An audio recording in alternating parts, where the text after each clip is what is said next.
Namaste, everyone. This is Harsha Ramaya, and welcome to everyone. And today we have a wonderful discussion. The topic that we have chosen to speak is very, very nice, and I think it's the need of an hour to talk about this topic. What exactly are we preparing our children for? So today I have a wonderful panel here, and I'm so glad that everyone said yes and they are on this panel today. So thank you so much. So on this panel, I would like to introduce Kusum first. So for Kusum, I have two adjectives with which I can, tell how Kusum is and how she is with me or to me. So it is Kusum, kind and knowledgeable. Thank you, Kusum. Thank you so much. Then we have with us puppetry master Bela. And for Bela, the adjectives that fit in properly are brilliant and blissful Bela. Thank you, thank you. Then on this panel, we have Amrita Rajpal. Amrita, a wonderful lady and wonderful moderator. I have heard many of her shows. So I really love the way you moderate all the shows, Amrita. And the adjectives that I have chosen for you are totally admirable, adorable, and affectionate. Thank you, Amrita, for being here. And we have Sneha. So the adjectives that I have chosen for Sneha are super smiling and stunning Sneha. Yeah. So Thank you thank you so much. so much. Thank you so much for being on this show. And the format for this show will be that we will be discussing around 4 to 5 questions, and I will be putting those questions across to all the panelists. And I will request all the panelists to take around 2 to 3 minutes to talk about that question. So, as I said, the first question coming up on this panel for Kusum is how can we become a happier or less stressed parent? So, Kusum, I think when we start our journey of parenting, less happier or being stressed are the two words that associate with parenting very rightly and very tightly. So, kindly guide us that how can we become happier and less stressed parents? Thank you so much, Harsha, and thank you for getting me onto the show. My experiences will be all what I have experienced as a parent of, two grown-up girls now. So I'll be giving you a lot of examples from my own parenting as well. Also research based because the research has shown that happier parents engage in more positive parental behaviors, so which eventually affects our positive outcomes, in our children, their motivation, their achievement, and relationships with peers, etc. However, it should not be over parenting. Okay, so it doesn't work well if there is over parenting.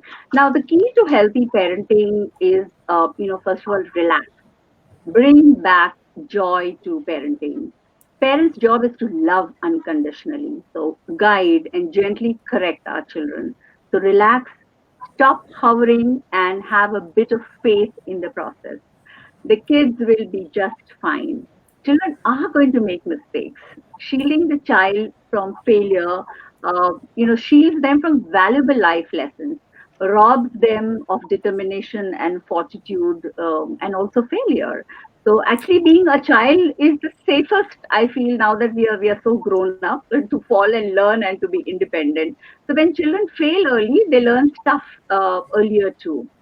And so we will become happier and stress free parents when we parent from wisdom and not fear of parenting. So because behavior stems from fear, we might fear other people, our own inexperience and imperfections, or any number of terrible things that could happen to our children. So don't parent from don't come from that point of fear of parenting. Parent from wisdom, trust yourself. So these days we have quick access to enormous amount of information from experts, which is very helpful. But at times it can be paralyzing because you don't know who to listen to. So I worry that it creates an expectation that every problem has a clearly defined right answer that someone else knows. So even experts struggle with their children, right? So parenting is not an exact science. Please understand. I think we need to understand that it's more of a process of using specific strategies at specific times to get specific outcomes. Now, try a social media fast, right? So it's like detox of social media. So we have heard of about the power of physically decluttering, but try decluttering your social media as well. This fasting can give you clarity to see how you could better align social media use with your priorities and your values. Also, declutter your child's schedule. We live in a time of opportunities for children where being over a schedule can have negative consequence for families and children. Do something you enjoy. Finding small things to do for ourselves can bring a huge impact. Listening to recorded books, like how we are all doing, enjoying a favorite beverage, have coffee with cinnamon at home, streaming a show or a podcast while preparing your meals. I do this very often, and Harsha and I have done that also for a video. There are lots of ways where we can take care of ourselves. Connect. Okay, it's easy in the middle of all what we do to lose sight of the need to connect with our children. But please do that. Please build those relationships. Make memories, family memories. And so that's a currency we share with our children, something that cannot be dimmed or taken away. This is something which I really believe in. Do something old school. Okay, so I'm old school. So a lot of time, things we have moved away from actually have a very positive impact on our soul and happiness and helps us being stress free. Handwriting a small thank you note either to your friend, to your neighbor, to anyone, to even your own children and family, reading a book, dressing up, right? Using a nice crockery for, when you're having a meal or for dinner, lunch, whenever the whole family is there together. Having an in-house elaborate dinner party with your family, baking together from scratch, good old family dancing, gardening, watering, growing your own microgreens. We can get into action instead of worrying. So channeling our fear, worries, or outrage into action, and that can help bring back a peace and happiness in our lives, and that would be stress-free parenting. And that's what I would say from my side. Wonderful, Kusum, wonderful. I think you very well mentioned about hovering. I think if we lessen down that, I think a lot of stress can be cut off from our side. So thank you, Kusum, for these wonderful tips. Bela, the same question for you. Okay, thank you, Harsha, for first inviting me for this lovely panel discussion. I would like to first start off with what exactly is stress and why parents feel the stress. So, what we feel is when the parents worry about the outcome of their expectations being met, that is when they feel more stressed. So, first of all, they set high expectations from the children, and the poor child to live up to the parents' expectations, he is stressed in that bargain also. So, we should try and avoid those high expectations, according to me, and a stressed parent passes on the stress to the child, so then it's not good for the child at the same time. In fact, I remember when I was in school, my mother used to also compare me with my child, with my sister. So she's comparing both the kids together. That causes again more stress. She is good in studies, I am not good in studies. Why can't you be like your sister? So stop comparing with your siblings around or to the neighbor's child. Stop comparing your child, which is very, very important. And in fact, my mother said that she had to leave her boutique. She used to run a boutique earlier. So she had in fact closed down her boutique just because I was naughty and not studying in school. So that was the reason why she had to give up her career and look after me that time. But I said I didn't think that was required. Why stress yourself so much? I really didn't get the point that time. So in fact, also we try and find the positive thing in your child. Don't look for the negative. Look at the positive things a child can do and how he can become better at that. Everybody is different. Everybody is unique. They've got their own strengths and their own weaknesses. just channelize them how they can make their use of their strengths in a better way. That is what I would say or tell all the parents. That will cause less stress in you for sure. And I would like to also end with a little serenity prayer for the parents. Let's see if they can resonate with that. It goes, God grant me the serenity to accept the things I cannot change, courage to change the things I can, and the wisdom to know the difference. So, this is very, very important to keep in mind what you can change and what you cannot change. You'll be much more happier parent doing that. Thank you so much. Absolutely, Bella. Very, very well put. Because I think the stress is because, we try changing the things that are not in our control or that are not in our hands. So I think if we try and understand where to do what, I think stress would be gone. So thank you, Bella. Amrita, to you. Harsha, I want to start by saying thank you because this topic is so very interesting. It's such a thoughtful topic. Makes us all want to look at life, what is important to us. Recently I was just speaking to a 23-year-old boy and I asked him, what is it that you want to become? Because right now at 23, you're embarking on your career and you're looking at things to do. And I got such a strange answer. Actually, I found it strange, but it's an answer which I think really opened my eyes. He said, I want to be happy. And, we don't think of those things. We think you want to be an engineer, you want to be a doctor, you want to be a CA, you want to be successful. But what is successful? We want to be happy. We want our children to be happy. We want our children to be resilient. We want our children to enjoy life and have the wonder of life, you know? And how do we stop the stress and how do we become happier as parents? So I want to start again, like how Kusum and Bela said, we have our own examples to give, and our life has shaped us into the human beings we are. So, there was a point in time where my mother was cutting a papaya and she didn't cut it correctly. And somebody taunted her or told her something which was not very nice. And she was so stressed all the time that I needed to be perfect. So I didn't hear anyone telling me this. So sometimes our stresses are so unfounded because they're all based on our experiences. And we want our children to become what we were not or we wanted to become. So we've set certain expectations for ourselves. We didn't meet those expectations. And now we want to live those expectations through our children. And I think my mother may have had those expectations from me, of being able to cut papayas and fruit and whatever, cooking. But I had different expectations from my child based on my experiences. So I completed my studies much later in life, much later after my children were born and big and whatever. And in fact, I was still studying till last year. I was doing my postgrad, something. But I was so sure that I wanted my son to get a gold class degree, not a BCom or a BA or whatever. It had to be gold class. Because I missed out on it earlier and I had to work so hard for it later. So now you work on it now. And I think, we're not happy as parents because we have all these expectations. I think we'll be much happier. We just relax, look at our children objectively, let them create their own identity, become the people they want to become, explore their own strengths, weaknesses, and enjoy their own journey.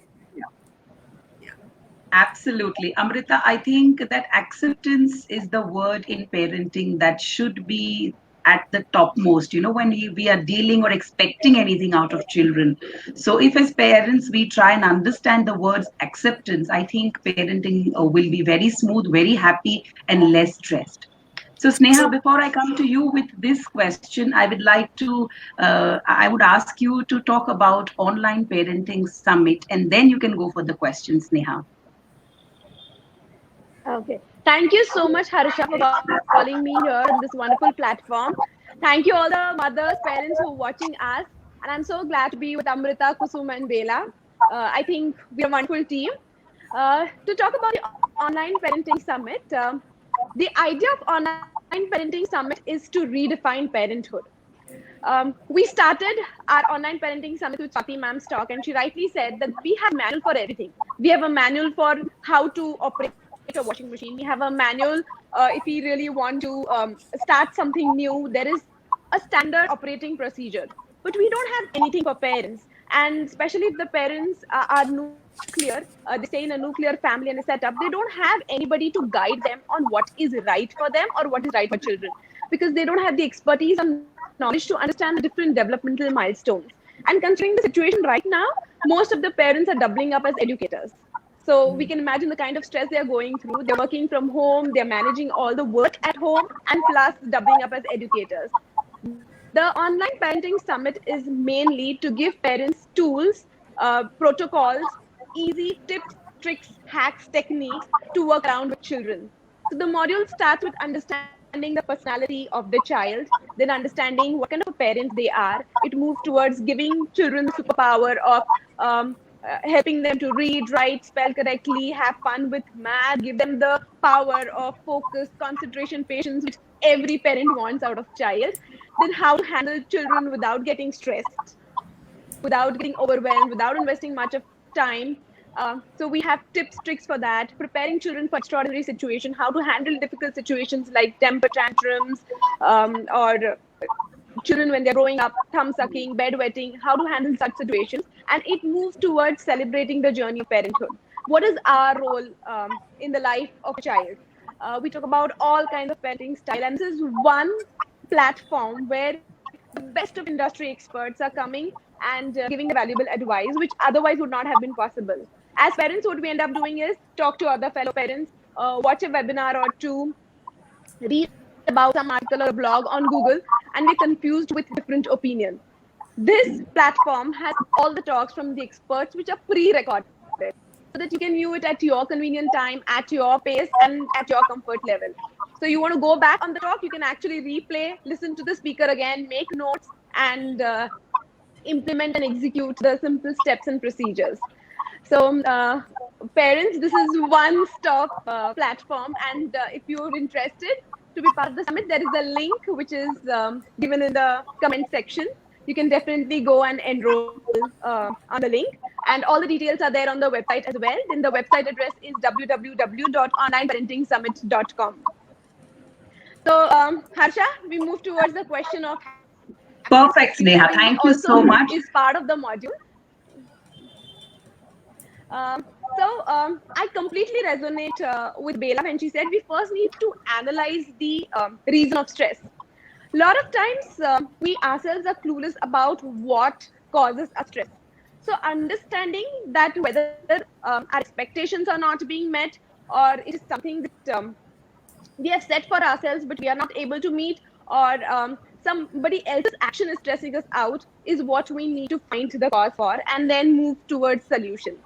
And Harsha, like what you rightly said, I think the first powerful tool that any parent should imbibe is the tool of acceptance. It is very important to accept the uniqueness and the speciality of every child and love the child unconditionally. Our children love us unconditionally, and it's our moral responsibility that we love them back unconditionally. What we end up doing is all our unfulfilled wishes, desires, and dreams is what we're trying to live out of our children. And in the process, we end up comparing the children with other children. And the children learn the same thing. They learn to look outside. They don't introspect. They don't look inside. So every time when they're looking out for happiness, it is comparing them with somebody else. And this is what we are doing, because probably this is how we have been brought up, or this is how we have been raised. They look outside. What is the other person doing? And so we end up comparing our parenting style with somebody else's parenting style. We end up comparing our child with some other child. The first most tool that we should use is the power of acceptance, accepting ourselves the way we are and accepting our children the way they are. The second tool, I think, is the tool of clarity. Sometimes we are unnecessarily striving towards perfection, and we don't go a long way when we try to become perfect. Clarity in what our role towards our child is very important, and what kind of an adult we want to raise out of this child is very important. So we need to understand what kind of a child I want to raise. And that doesn't mean we decide the future of the child. What it means is I want a humble child, I want an honest child, I want a perseverant child, I want a child who respects. So once that clarity is there, we'll stop comparing our child with the other child, because um, we know where we want to reach. In fact, when we decide to travel, we just don't start packing our bags and moving out. What we do is we first decide the destination and then we start with our travel. So, in fact, in our journey towards parenting and in our journey of parenting, we must know where we want to reach, where we want a child to reach as a human being, and then start our journey. Clarity will reduce a lot of stress and make us happier, is what I feel. And the third tool that I think we can use for a happy and stress-free parenting is the power of now. We need to be in the moment, there with a mind, body, and soul, is what I feel. Because when you're there in the moment, all the mental noise of thought reduces. So you're not thinking about the past, you're not thinking about the future, we're not getting anxious unnecessarily, and we are there with the child in the present, in the now, enjoying every little minute. And that's what is called as quality time. So the guilt goes away, everything goes away if we could reduce that mental noise and be in the now. So I think acceptance, clarity, and now are our powers, and that will help us lead a happy and stress-free life. Wonderfully put up, Sneha. And I think that when everyone else was speaking, like Kusum, Bela, Amrita, I think one common point was put up by everyone is stop comparing your children. So I think, and also one another point which was common amongst everyone was not to live our expectations into our children. So I think these are the two big things that we need to think when parenting, or when we are talking about good parenting. Also, Sneha very rightly mentioned about perfection. I think there is nothing such as perfect parent. So we should not strive and drive ourselves crazy to become a perfect parent. So thank you, Sneha, for these wonderful tips from your side. Now to Bela. Bela, my second question will go to you. Fixed mindset or growth mindset? I think you talked about this little in your first answer also. But why I put this question is that when we raise our children, normally what we do is what our parents have done to us. We try to upbring our children in the same way. I think where we can stop this, what is growth mindset and how it can help us to become a better parent. I will not use the word perfect parent, but a better parent. Bela, to you. Yes, thank you, Harsha. So I would like to begin with a small exercise with all of you. Are you all okay with participating? Yes? Okay, so what you need to do is take your right hand and lift it as high as you can. Okay, now bring it down. Now take again your same right hand and lift it high as you can, but try a little bit more this time. Stretch it a little more high. Okay, so now put your hands down. So I would like to ask you, why was it that only the second time your hand went more higher? Why not in the first time? I think because you told us to stretch. So what is that? It's like you have a fixed mindset. You can only do this much. I cannot do more than that. So that's the example I want to give for a fixed mindset and a growth mindset. So in growth mindset, you should try a little more harder. You can achieve anything is possible. Your biggest dreams that you have is achievable. So try and go for it. I would like to give my own personal example. I've always been a sports person, no doubt. But at the age of 50, I picked up a sport called pickleball. And in fact, last year I represented Maharashtra to play for nationals in Jaipur, and I won the national championship. Would be in singles, which was not my cup of tea. I said, I tried my best. I gave it my best shot, and you can definitely achieve what you want to in life. So, and also you should have the mindset. It's very, very important. Your passion should be there. Your desire should be there. That will lead you to your success in future. So keep that in mind for sure. And another example I would also like to give is move with the times. Now, in the COVID times, we all are learning from this. How do we move with the times? How do we adapt to new things? In fact, I've got my own Cosmic Kids school, and the school is shut down. In the sense, it was a daycare, so that's not happening right now. What else can I do? I could have just sulked and said, "Oh no, nothing is happening for me. I don't know what to do. Be very depressed." But I didn't do that. I shook myself up. I said, "No, this is not going to happen. Try and do something else." So I starting my own online course now, looking at different avenues that you can do things with. So that's the way you're going to become an achiever in life. So go for it, everyone, I would say. Thank you. Perfect, perfect, Bela. I think this example which you gave us, that will, always stay with us when we talk about growth mindset, because sometimes we ourselves are our own hurdles and obstacles when it comes to growth. So thank you, Bela, for putting it so beautifully. Amrita? So, Bela said it so beautifully, actually. But I want to put in one more point out here. When we talk to our children, we give them these subliminal messages, and these messagings are what they create their whole life and their identity out of. We tell them, you can do this you cannot do. And children land up thinking of themselves as a fixed mindset. And now I'm not capable of doing all this. So it's very important about the way we talk to children, which determines the mindset they will grow up with. I want to, like, just like Bela said, that she's done so many different things. I have this whole mind block against technology. I used to think 20 times before putting up a Facebook post, you know. And if you would have seen my Facebook posts earlier, they would have been once in 6 months, possibly. And nothing of real great importance. When someone was sitting next to me and told me, why didn't you put this up? And then it would go up. Now, we've co-founded the ABCD show, Bela and I am the one who is sending out the webinar invites. This would never have been done. I would never have had a Zoom meeting. I would never have spoken for the online parenting summit on an online platform. That would never have happened. So all these things have changed us, and we've all sort of grown with the times.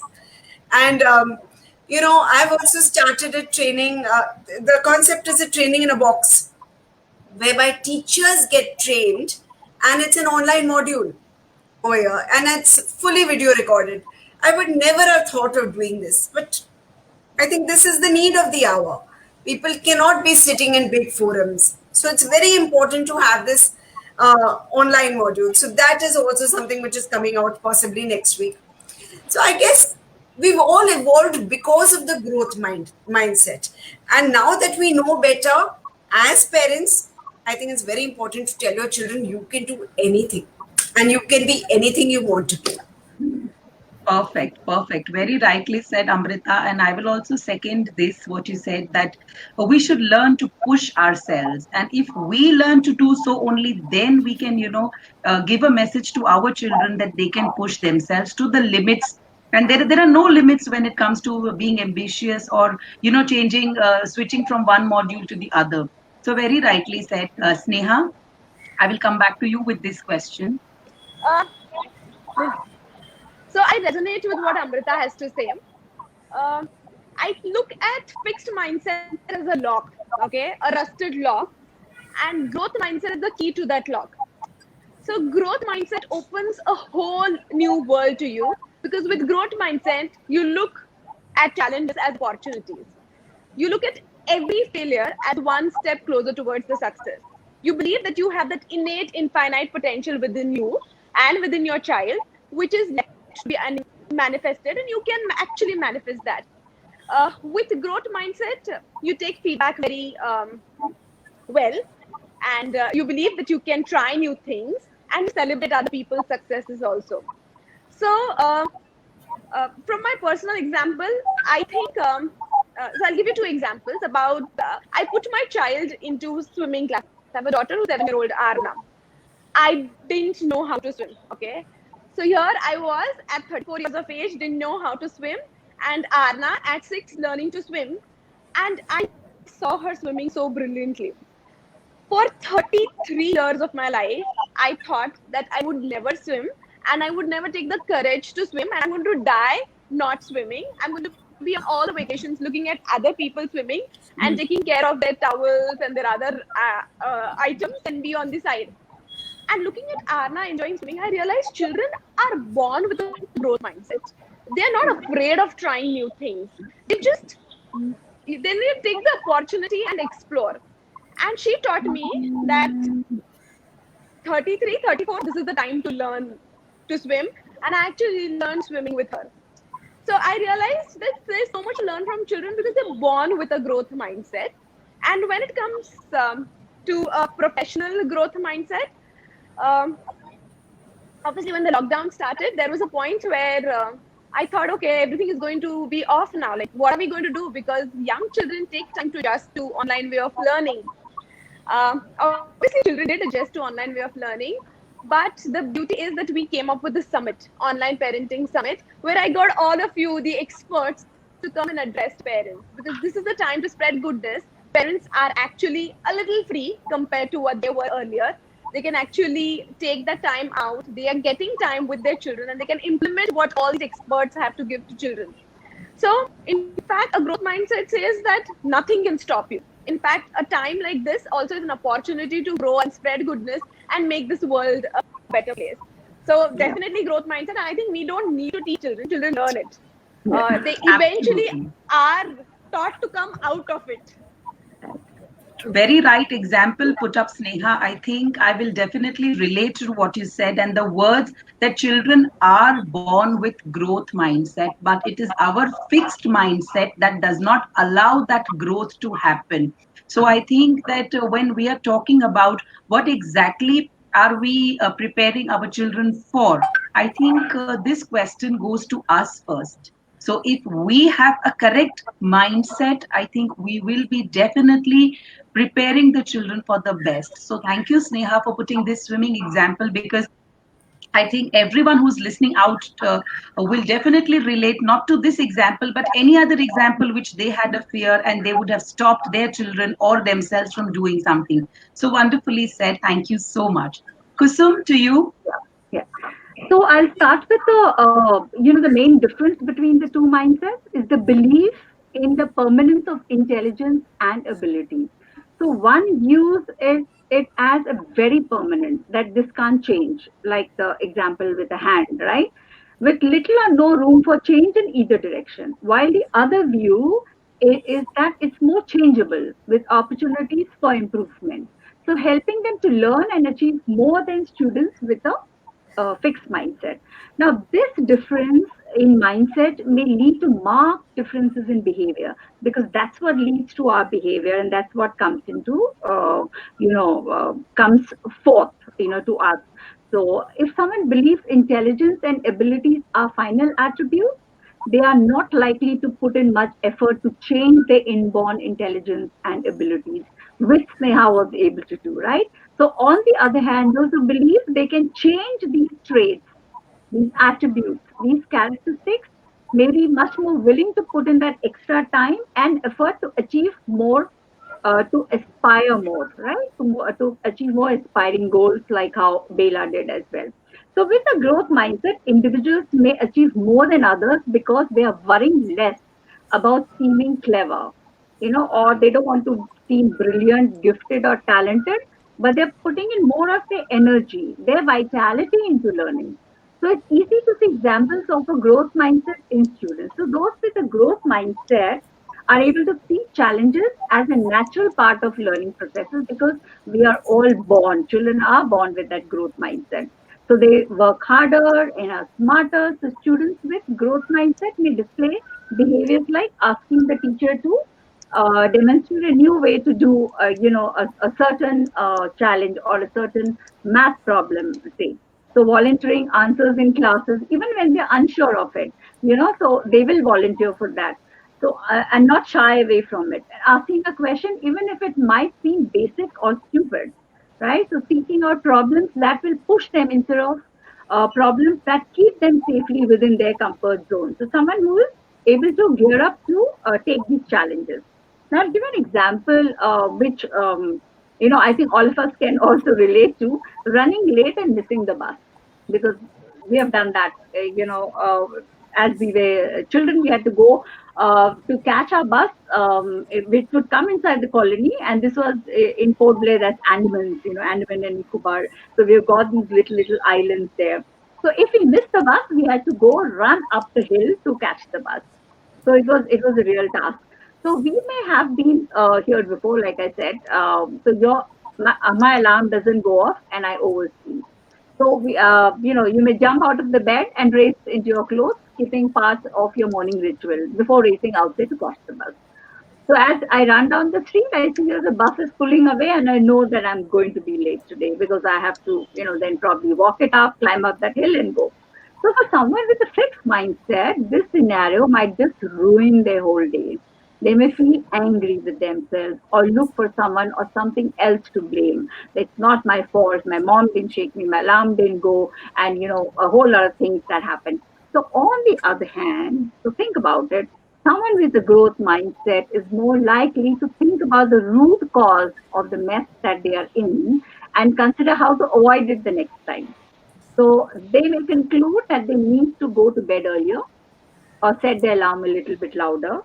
Now, the point is the person with the growth mindset will think about ways to fix the problem because they believe it is fixable. So, as parents, what Dr. Rose says, praise your child. So, a good example of a growth mindset in a parent is kids love praise and parents love giving it. So, when your child comes to you with an A in his math paper, you can either go to the fixed mindset route and say, "You're so smart," or you can go to the growth mindset way and acknowledge the effort he or she is putting and say, "Wow, you really worked hard on that paper." So being very specific about it. So parents take advantage of the mistakes your children make. Be ready to praise them for their efforts, but also point out any issues in their approach and brainstorm better ways to handle the situation with them. So, as Gustin says, let kids stumble. Another vital part of building a growth mindset in children is to let them fail instead of showing them how to do everything. Trial Perfect. and error is an important learning process, and children should be free to use it. Thus, what happens is growth mindset will lead you to new skills, new knowledge, and new areas of expertise, while the fixed mindset will leave you about where you started with little skill in the task at hand and little self confidence in your abilities. So for me, that's fixed mindset and growth mindset, and I love growth mindset. Perfect. Very, very nicely put up, Kusum. Thank you so much for that example that you put because I think it will help us all understand it better. So, Amrita, your turn for this question. I think most of us are looking for this answer because yesterday's most important skills are today so obsolete.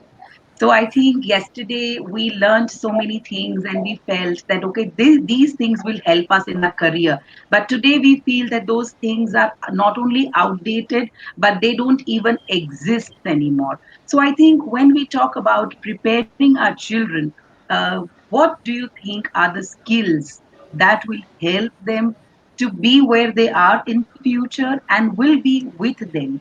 So, Amrita, to you. Very, very interesting, Harsha. I'm reminded of all real life examples. So my son was in an CBSE school, and then he shifted to IB.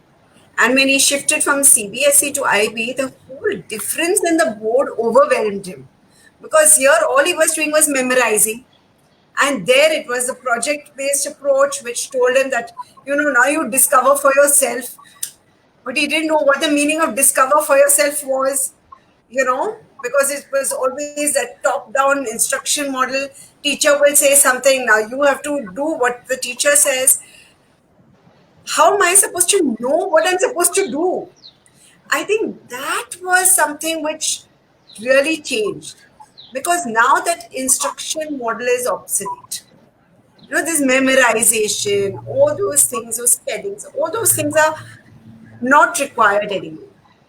I think what is really very important is today's children need to know how to think. And I think a very important thing is cognitive flexibility. Cognitive flexibility is the mental ability to switch between thinking about two different concepts and to think about multiple concepts also at the same time. So, if a child is doing some sums, he needs to be knowing how to actually bring that alive in real life. So you learn a theorem, but why are you learning the theorem? Is there any way that is going to be applied? And if you know how it's going to be applied and you can use it, it's a usable skill, then it makes sense to keep that skill. So I think I think education by itself needs to change to something called praxis. You know, making things which are in theory into practice. In fact, that's what my curriculum is called, the praxis curriculum. Because I believe there should be no theory which is separate by itself. It needs to be put into practice. So I think True. this cognitive flexibility is very, very important. You know, having a child do things differently in a different routine. Today we are not going to be using GPS. Today we are going to figure out only seeing landmarks, only communicating with people and finding out the way. So use and do things in a different way, because that is what is going to make you adaptable and not go the rote path. Wonderful, wonderful. Thank you so much, Amrita, for putting it together, because I'm sure that as you spoke about memorization earlier, when we were in school, and as Kusum talked about the old school, I think it had rote learning. And today, when we come back to schools, they have made a shift from rote learning to giving a practical solution to everything. So it's very, very important, because the career options that are going to be there in the future are not going to be as they are today. So we have to prepare the children for those careers. So I think life skill, because during this whole pandemic, we all have understood the importance of making the children learn life skills and why life skills are important for all of us. So now we don't care that if the child knows the tables or the child knows the theorems or anything. What we care is that the child is able to live on his own. So I think that is a very good example. Thank you so much. Sneha, over to you. Harsha, what I think was earlier, it was all about finding answers. Okay. So the moment a question was given to us, we used to go to the library, hunt books to find answers. We used to struggle to find the right answer from various sources. With now, it being the age of information is very easily available. It is about asking the right question. Because even if you want to hunt information, you need to put the right question in the Google search bar. If you put something random, you won't get the right answer. So it's all about asking the question and the right question. Earlier, it was about IQ, understanding the intelligence quotient of the child, and now it is more about EQ, understanding your own emotions, understanding some other person's emotion, and then trying to find a way to work together, to collaborate, to cooperate, and form a wonderful team. It is about empathy. Earlier, I think it was rote learning. Now it is complete application. Earlier, it was about masses, because we were still struggling to make something available to a lot of people. Now machines have replaced people, so masses is very easily possible. It is about uniqueness. What can human beings get on the table which is new, which is unique, which is very creative? So in fact, the World Economic Forum says that creativity is the third most important thing that would be required in our children. So it is about uniqueness. Earlier, it was about knowing your job well, okay, knowing every little bit thing about what you're doing. Now it is about your ability to change, and change very quickly with times. Look at the situation right now. All of us had to change. Like Amrita said, she had to change so quickly and adopt to new ways of teaching and learning. It is all about change, and our children need to understand that it's not only knowing a thing well, it is about how easily you can learn new things. So I think this is the drastic change that has happened, and we need children who have that flexibility to change with the ever-changing world. Absolutely, Sneha. I think two important things that you mentioned is that asking the right question. It's high time that we all understand, because very rightly you said that if at all I'm searching on a search engine, and if I don't put right questions, I will end up in a mess. So we have to prepare our children to think what to ask. Only then they can find answers. Second important thing that you mentioned is about not knowing your job. but adapting to the change. So I think if these things we are preparing our children for, they will sustain, and not only sustain, but they will come out with flying colors in their life. So thank you so much, Sneha, for these wonderful tips. Bela, to you with the same question. Yes, thank you, Harsha. Actually, what I feel Google and technology has changed the way people are learning right now. It's no longer memory. It is how to use the information that you get from Google. The application-based learning is going to be the next thing. And actually, I hope I was born in this generation, so I was myself very very bad in spellings earlier. Now we have spell check. We don't have to use handwriting was very bad earlier. Now you can just type. So a lot of change from what I used to do earlier to what is happening right now. But I strongly believe that the children these days should learn that it's okay if you fail. There's nothing wrong with failing. How to pick yourself up after the failure is what's more important. And I feel, and even in school, when you say you fail, actually the teachers should change the term to say not yet. Because failure doesn't mean it's over. It's not yet. You can yet reach the next point. So kids should realize that. It's very, very important, I feel. And of course, empathy, like Sneha said, I totally believe in empathy. Put yourself in the other person's shoe and see how the person will feel if you speak that particular way. And they should also know that they should how to handle themselves from the failures. My first thing is failures. I really feel very strongly about that point. So let's teach our children how to fail, how to learn from the failures, and move up and grow in life. Thank you. Wonderful, Bela, wonderful. I think there was a tip for teachers also, because definitely I'm sure when we talk about empathy, it's a very important factor when we are raising children, because most of the times I have seen that very good children who excel otherwise in classroom are broken emotionally if they are not if the teachers are not able to pass the remarks with correct words. So as we saw in the movie Chichore also, that boy could not take that failure. So Bela, very rightly you put up that we also should, edit the remarks that we are putting, because this is the generation wherein information is available at a click, but emotions are not. And because everyone is so much on technology, it becomes all the more important for us to reach out to the emotional level of a child. So Bela, thank you so much for this tip. Kusum, over to you. So I think I will talk from more from the skill and the values of what has become, very obsolete and which we have left behind, and that this COVID period has rudely reminded us of. So if I can, relate that. So for me, it's a minimalism, patience, resilience, and a human-centric approach, which our PM also reminded us yesterday in his address, that it is, we've left it behind. It's become a little obsolete for us.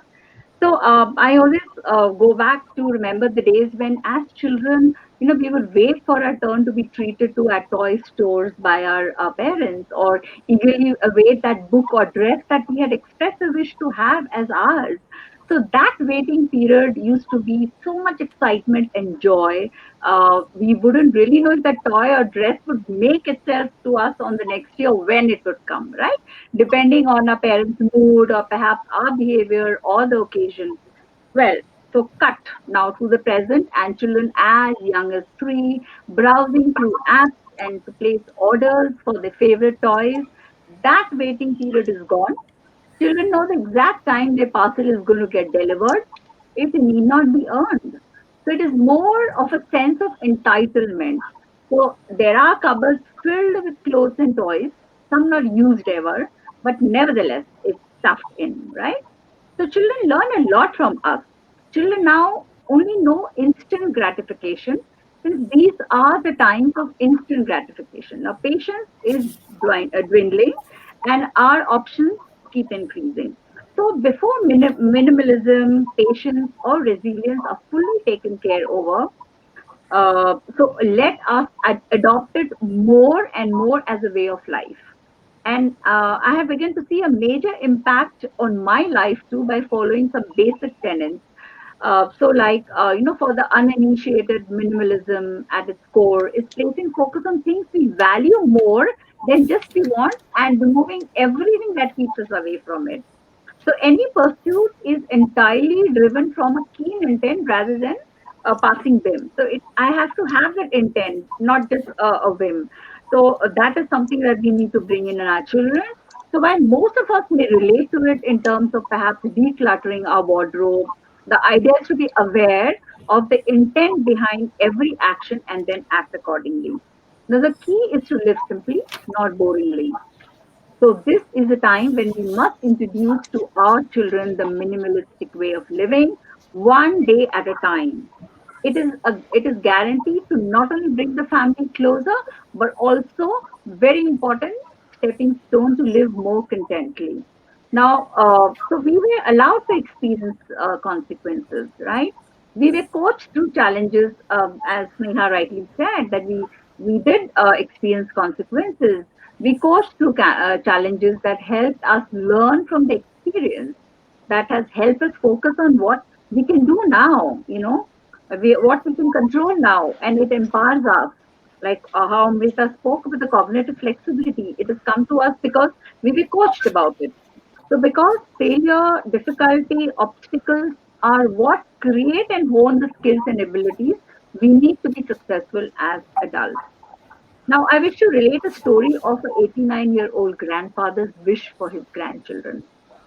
So you might think he wished them riches, success, career, a great health, great education. Maybe, but no, but his response was, I want my grandchildren to be able to get up, back up each time when they fall down, able to get back when they fall.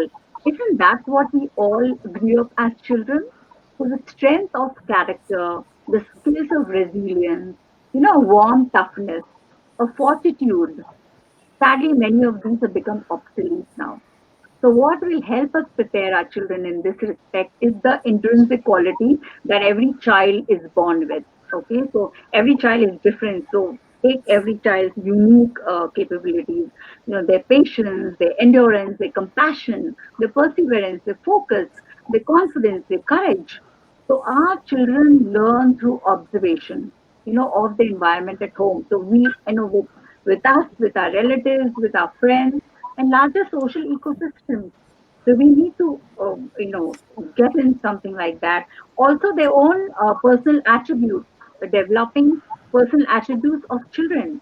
These are competencies which we talk so much about competencies through which we interact with the world, which are observable, like behaviors. Examples include like communication, interpersonal skills, conflict management, problem solving, even what the 21st century skills mean. And even we forget the hard skills.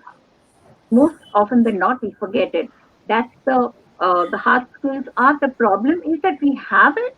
We have is that we are taking far too long in introducing and exposing our children to hard skills such as data analytics, technology, marketing, which ultimately gets us into, gets them into gainful employment and different areas of knowledge.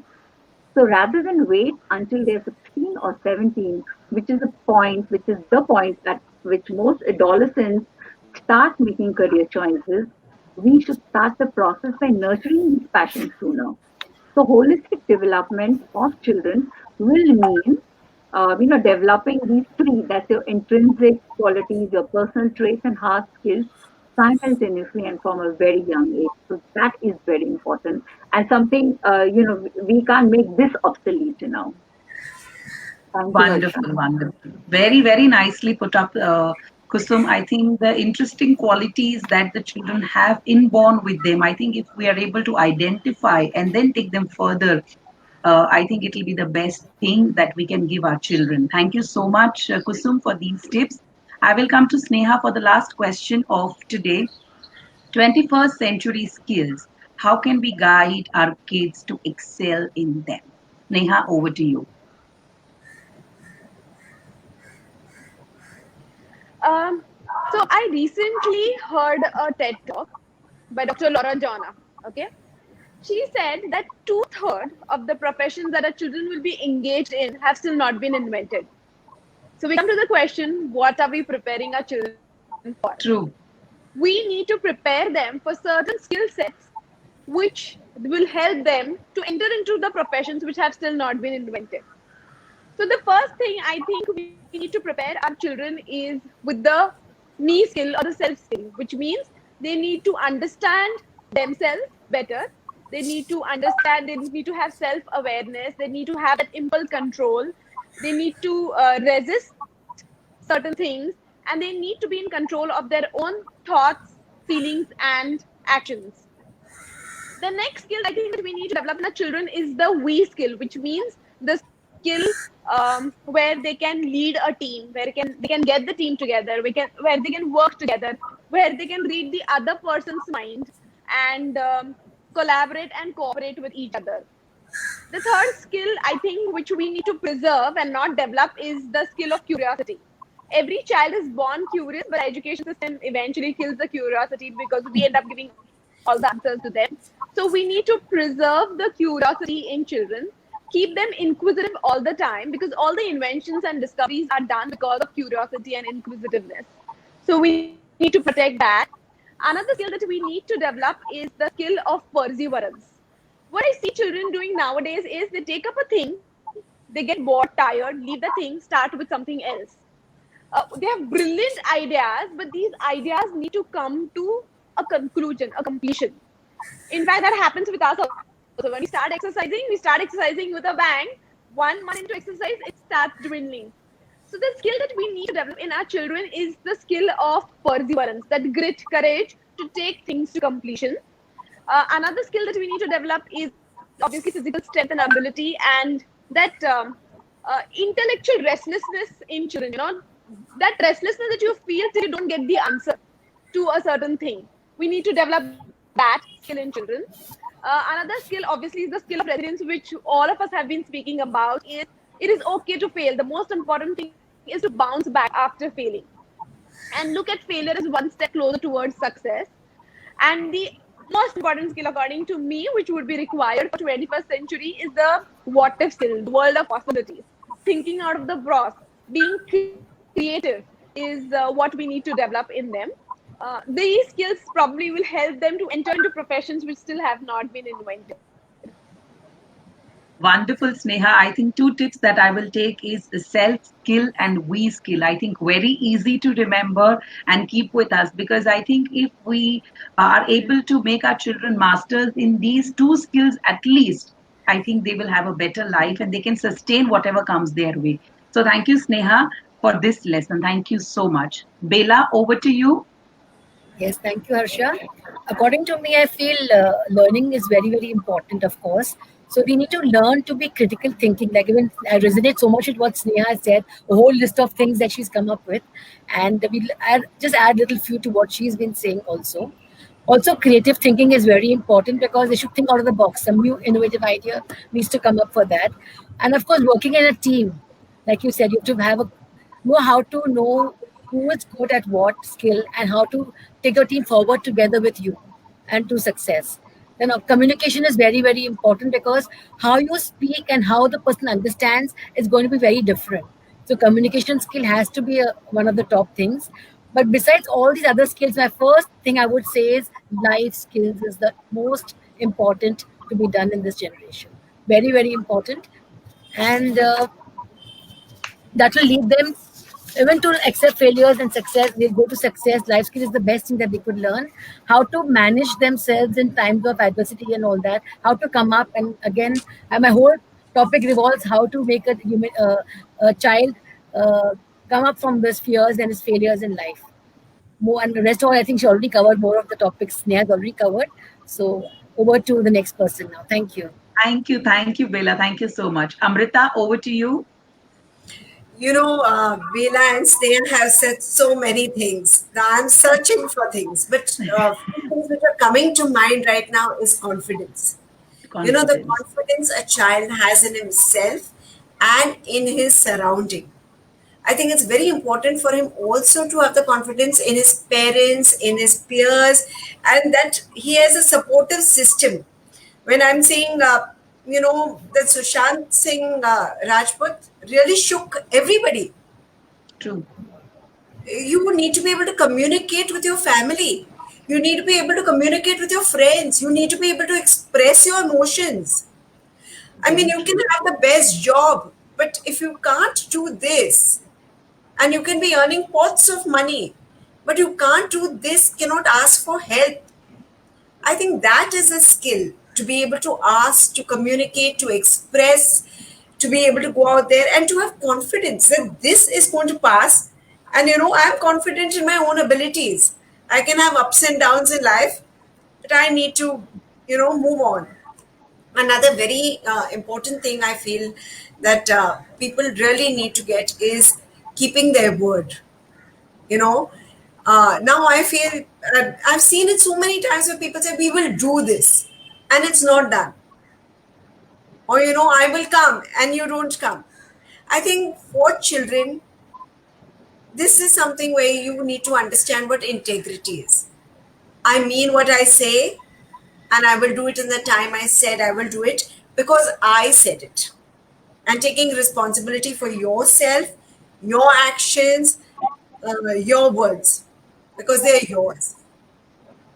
So I think these are just additions to what, creativity, collaboration, communication, all those things are there, just like how Sneha and Bela said. But I think integrity needs to come in, responsibility needs to come in, I think confidence needs to come in. And this, I think, will make the package, because we really don't know what they're going to be doing when they grow up. Exactly. So I will very well agree with what you said, and very nice example you put together, that about Sushant Singh Rajput. It is very important for all of us to express. So I think if we have that confidence not only in ourselves, but as you said, with the surrounding, I think kitna bhi acha job ho aapke paas, but then if you're not able to express it out and you don't have that confidence, then why? What is the use of the success that you have in life? So it is very important to understand these small things, but they can lead out to a big disaster. So I think that if we are able to imbibe these things in our children, and we give them that kind of a confidence that they can reach out to people for help at the right time, I think they've done it all. So thank you so much, Amrita, for this.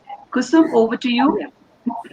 So probably I'll just take the best from from everyone, because we've spoken so much about it.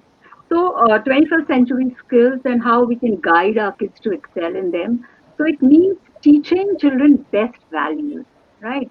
So our present COVID education system has already had a huge shake, as we all know. So we are teaching, like your math and your science and literature. So can I ask you something here, everyone? Are we ever taught to be human beings? And this is what the 21st century skills with social emotional learning does. So it teaches us and children to be human beings first. So what I mean by 21st century social emotional learning, which Sneha also has touched upon, is a process through which children acquire and then they apply the knowledge and the attitudes and skills necessary to understand and manage emotions, right? Set and achieve positive goals, feel and show empathy for others, establish and maintain positivity, and make responsible decisions.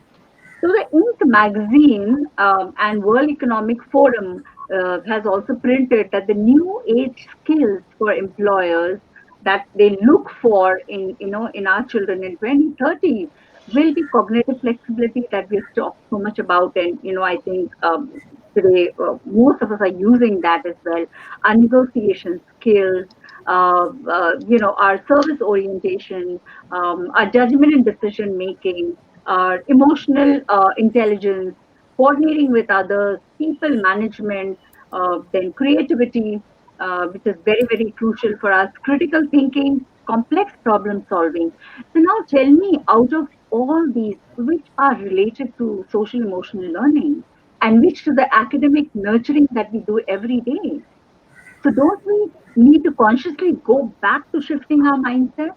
Because this is all about social emotional learning. There's nothing in these 21st century skills that we are teaching in our schools, right? Or we are doing the 3 R's. So through the 21st century skills, we need to create socially and emotionally skilled children who excel not only in academics, but also their communication, their perseverance, their grit, empathy, and caring. So one big question I always ask is, can we change the entire generation in the next 15 years? Right? In our schools, that, when we get these children when they are 3 years old with us, so a generation that is kind, that is compassionate, that is empathetic, who would be able to think more critically, sit around the table and solve the problems peacefully. And we do have the power, all of us here and all of us as parents, we have the power to create and steer this generation right now. And how we can do it? It's simple, because it's called education, right? And it's the social emotional education that is with you and that is with all the parents out there. So how can we guide our children to excel in these? Now, these social emotional skills can create a better world, as SEL teaches us to be better human beings. So we need to create something that has a positive and lasting impact. And if that has to happen through education, where do we start? So the answer lies again in neuroscience, right? So it tells us that about 80% of a child's brain development takes place between the ages 3 and 7, some say, 3 and 6, and by 5.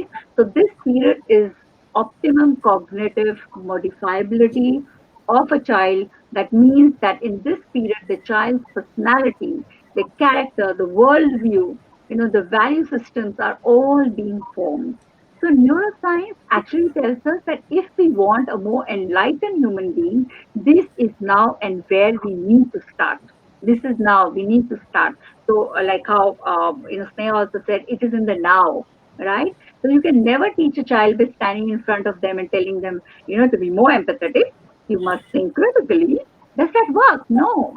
We have to be role models. Children love to learn through methods they enjoy. So what better, than play? What better than using narratives? What better than using stories that we do? Use games and outcomes using these methods are just incredible. There's no denying the fact, right? So it's a great strategy to continue with, in the morning ritual of what we do, circle time in school. So let's continue at home. Something that has been practiced in our kindergartens, and it has just been left out when children start growing. So it's something like being around a dinner table. So let's start doing that. Imagine the 4 5 year olds working together to solve social problems, struggles, learning to express so empathy and respectfully disagree with one another. This is not only true for children, but for adults also, for parents, for educators like all of us. So we need to teach children the skills to be empathetic, to be caring, to manage their emotions, possess diligence, connect with people. So we need to reach the whole child to provide our children with social emotional learning and the skills for an effective life, teach awareness of self and others. So that's me and we, as Sneha just rightly said, how to connect with others, to engage in meaningful conversations, even with those that disagree with us or with them, and to make responsible decisions and follow through with those decisions by learning these 21st century skills.